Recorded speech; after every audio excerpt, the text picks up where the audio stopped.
ሰላም ጤና ይስጥልኝ። እንዴት ከረማችሁ? በቅድሚያ እነዚህን የግንባር አውደ ውሎች እንዳቀርብ በሚዲያችሁ ስለጋበዛችሁኝ በታላቁ የአማራ ሕዝብና የአማራ ፋኖ ሕዝባዊ ድርጅት እንዲሁም በዚህ ትግል ጀግኖች ሰማዕታት ስም ላቅ ያለ ምስጋኔን እያቀረብኩ ወደ ዝርዝር የግንባር አውደ ውሎች አልፋለሁኝ።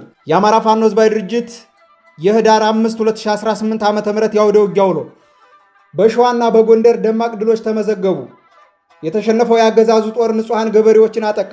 በሸዋ ጠቅላይ ግዛት በተጉለት አውራጃ ሞጃና ወደራ ወረዳ ታምረ ማርያም፣ ድንሽቅ መገንጠያ፣ ዋሻ መድኃኔ ዓለም አካባቢ እንዲሁም አቧራ፣ ግራራምባ፣ ኮረምቲት፣ ደብተሮች፣ አባሃጉርና ሳማጉር በተባሉ 8 ቦታዎች ከአገዛዙ የ103ኛና የ104ኛ ክፍለ ጦሮች ህዳር 04 2018 ዓ.ም በከባድ ሁኔታ የተፋለመው የአማራ ፋኖ ህዝባዊ ድርጅት ሸዋ ጠቅላይ ግዛት እዝ አካል የሆነው መሐመድ ቢሆነ ኮር ጀግናው ደጃዝማች ተሰማ እርገጤ ክፍለ ጦር አስቴጎማ ተራራ ክፍለ ጦር ብሩኬ ደምሴ ሻለቃ በቀጠናው ላይ ያለው የአርበኞች ጦር ሰገነት ብርጌድ ከሌሊቱ 7 ሰዓት አንስቶ እስከ ቀኑ 7 ሰዓት ከጠላት ጋር ባደረገው አስጨራሽ ውጊያ ከደብረ ብርሃን ተነስቶ በመጀመሪያ ወደ ውጊያ የገባው የአገዛዙ 104ኛ ኮማንዶ አየር ወለድ ወደ ተዘጋጀለት ሞት ቀጠና ስቦ ከፍተኛ ጉዳት አድርሶበታል። በዚህ የተደናገጡት የአገዛዙ ጦር መሪዎች ሰላ ድንጋይ ያለውን የ103ኛ አየር ወለድ ኮማንዶ በአጋዥነት ቢልኩትም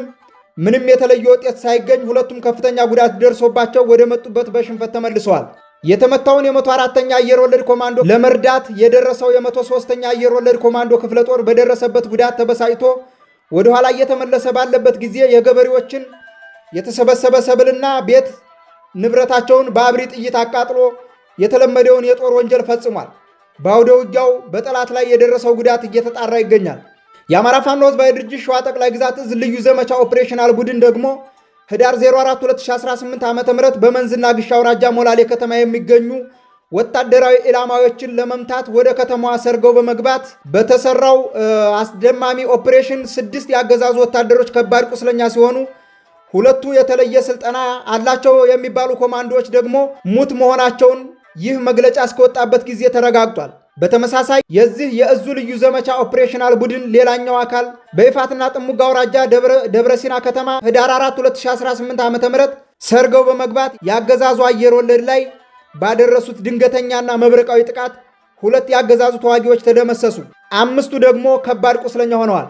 በዚህ በሸዋ ግንባር የአማራ ፋኖ ህዝባዊ ድርጅት ሸዋ ጠቅላይ ግዛት እዝ አጼ አምደ ጽዮን ኮር አካል በሆነው ጀግናው አጼ ዳዊት ክፍለ ጦር ህዳር 4 2018 ዓ.ም ከሌሊቱ 8 ሰዓት ላይ ወታደራዊ ኢላማዎች ላይ ብቻ አነጣጥሮ በሸዋ ጠቅላይ ግዛት መራቤቴ አውራጃ በሚዳና ሬማ ወረዳ ሬማ ከተማ ዙሪያ በተሰራ ልዩ የከተማ ውስጥ ኦፕሬሽን 5 የሚኒሻ አመራሮች ከነ ትጥቃቸው በቁጥጥር ስር የዋሉ ሲሆን ስማቸውና ማዕረጋቸው ይህን ይመስላል።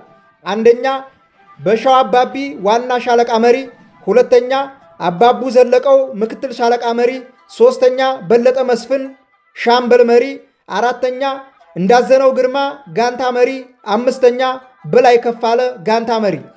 ምርኮኞቹ የዓለም አቀፍ ሕግን በጠበቀ መልኩ ወደሚቆዩበት ስፍራ ተወስደዋል።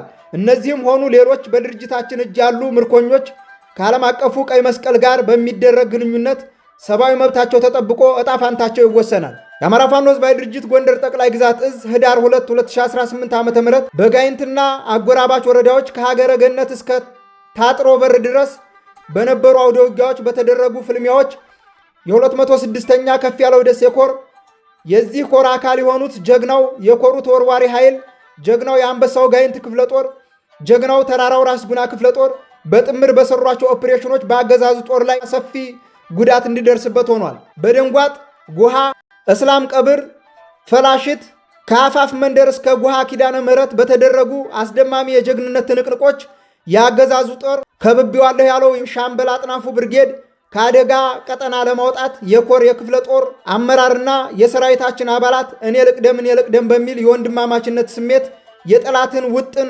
አምክነው ወገንን ነፃ አውጥተዋል። በሌላ በኩል የኃይሌ ዘውባንተ ተወርዋሪ ክፍለ ጦር በስማዳ ወረዳ ሰሞኑን በተደረጉ ውጊያዎች የኳሳ ቀጠና አስደማሚ ድሎችን ተቀዳጅቷል። ዝርዝሩን በቀጣይ ቀናት ይፋ እናደርጋለን። ለዛሬው ያሉኝ ዝርዝር የአውደ ውጊያ ውሎ መረጃዎች እነዚህን ይመስላሉ። እውነትም የፋኖ መንፈስ ሕያው ነው። ክብርና ሞገስ ለትግሉ ሰማዕታት። ድል ለአማራ ፋኖ ህዝባዊ ድርጅትና የአማራ ፋኖ ሁሉ። ድል ለአማራ ህዝብ፣ ድል ለኢትዮጵያ ህዝብ። ህዳር 5 2018 ዓ.ም የአማራ ፋኖ ህዝባዊ ድርጅት ምክትል ህዝብ ግንኙነትና የአማራ ፋኖ ህዝባዊ ድርጅት ሸዋ ጠቅላይ ግዛት እዝ ቃል አቀባይ አርበኛ አበበ ሙላቱ ነኝ ከግንባር።